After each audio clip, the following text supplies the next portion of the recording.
নমস্কার বন্ধুরা, গোপালে হেসেলে আপনাদের সবাইকে স্বাগত।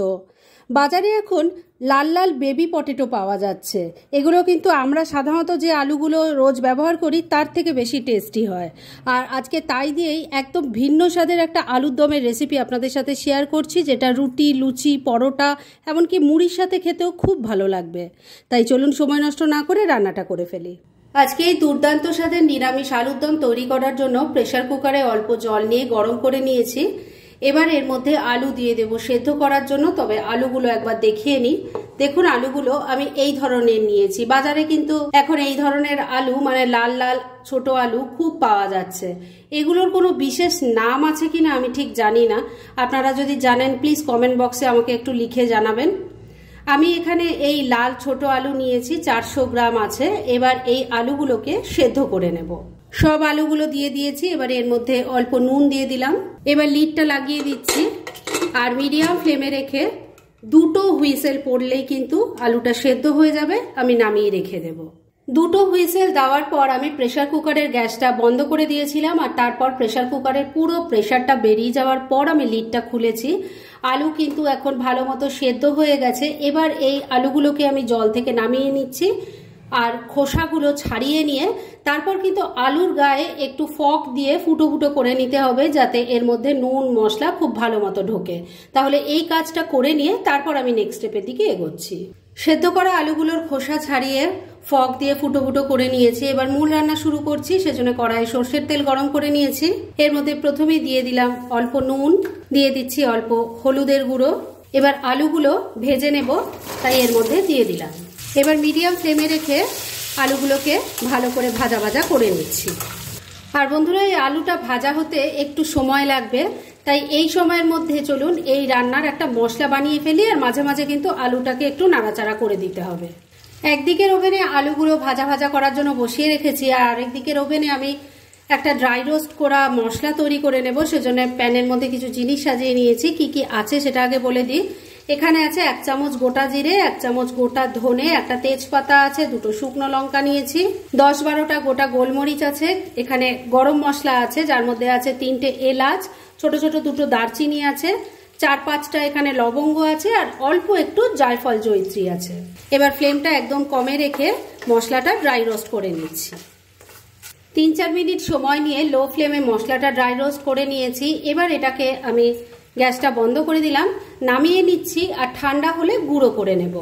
মশলা তৈরি হয়ে গেছে আর মশলা তৈরি করতে করতে আলুগুলো ভালো করে ভেজে নিয়েছি। এবার এগুলো তুলে নিচ্ছি। আলু ভেজে তুলে নেওয়ার পর যে তেল আছে তার মধ্যে প্রথমে দিয়ে দিলাম অল্প একটু হিং। এবার দিয়ে দিচ্ছি আদা আর কাঁচা লঙ্কা বাটা, দিয়ে দিচ্ছি অল্প হলুদের গুঁড়ো, অল্প একটু কাশ্মীরি মির্চ পাউডারও দিয়ে দিলাম, স্বাদ মতো নুন দিয়ে দিচ্ছি। তবে নুন দেওয়ার সময় খেয়াল রাখবেন আলুও কিন্তু নুন দিয়ে ভাজা আছে। অল্প একটু চিনিও দিয়ে দিলাম। এবার সবকিছু মিশিয়ে নিয়ে মশলাটাকে খুব ভালো করে কষিয়ে নিচ্ছি। মিনিট 2 সময় নিয়ে মশলাটাকে খুব ভালো করে কষিয়ে নিয়েছি। এবার ফ্লেমটা একদম কম করে দিয়েছি। এই ফ্লেমে আমি দিয়ে দেব 2 টেবিলস্পুন টক দই, অল্প একটু জল দিয়ে ফেটে নিয়েছি, সেটা দিয়ে দিলাম। এর সাথে দিয়ে দিলাম একটু কাসুরি মেথি। আবারও সবকিছু মিশিয়ে মশলাটাকে আবারও একবার খুব ভালো করে কষিয়ে নিচ্ছি।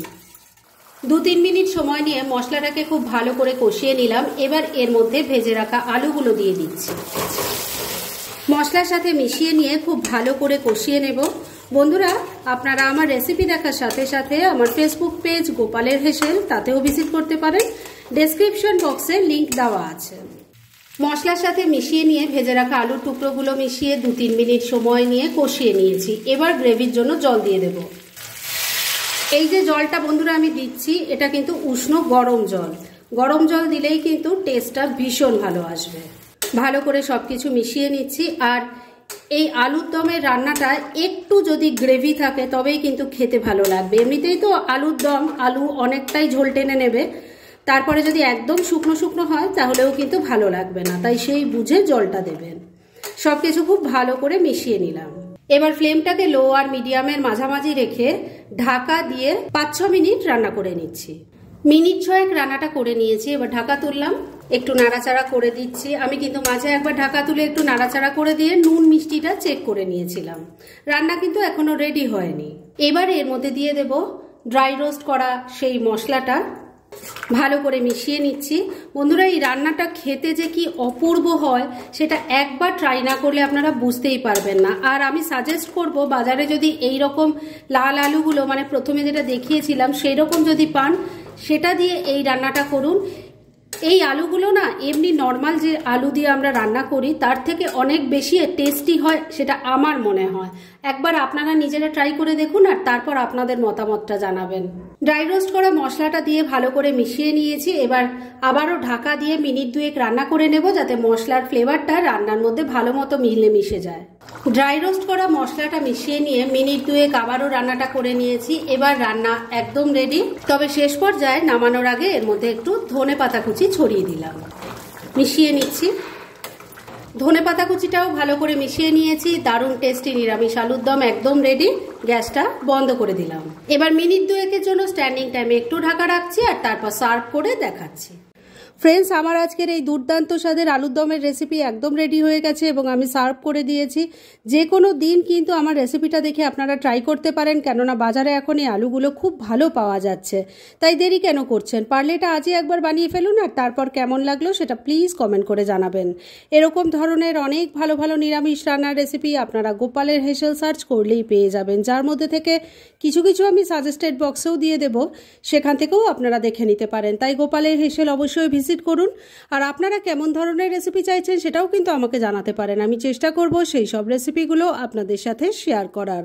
আর আমার আজকের এই রেসিপি যদি আপনাদের ভালো লাগে আর ইউজফুল বলে মনে হয়, তাহলে যারা এখনও আমার চ্যানেলটাকে সাবস্ক্রাইব করেননি তারা প্লিজ সাবস্ক্রাইব করুন। তাহলে আজকের মতো এখানেই শেষ করছি। পরদিন আবার এরকমই কোনো ভালো রেসিপি নিয়ে চলে আসব। আপনারা সবাই খুব ভালো থাকুন, সুস্থ থাকুন।